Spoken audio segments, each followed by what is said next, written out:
ঈদ উদযাপন করতে শেষ মুহূর্তে রাজধানী ছাড়ছেন মানুষ। প্রিয়জনদের সঙ্গে ঈদের আনন্দ ভাগাভাগি করতে ঘরমুখো মানুষের চাপ বেড়েছে বাস ও লঞ্চ টার্মিনাল এবং রেল স্টেশনে। তবে ভোগান্তি ছাড়াই পরিবারের সাথে ঈদ করতে বাড়ি ফিরতে পারছেন নগরবাসী।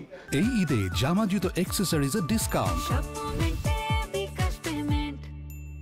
তবে গতকালকের তুলনায় কিছুটা কম বলছে পরিবহন কর্তৃপক্ষ। তারা জানান, ছুটি দীর্ঘ হওয়াতে মানুষ ধাপে ধাপে ঢাকা ছাড়ছে। এতে এবার ঈদযাত্রা বেশ স্বস্তিদায়ক হয়েছে।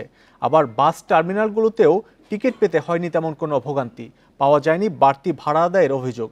এদিকে কমলাপুর রেল স্টেশনে ভিড় থাকলেও সূচি মেনে ছেড়ে যাচ্ছে বেশিরভাগ ট্রেন। এতে স্বস্তির কথা জানিয়েছেন যাত্রীরা।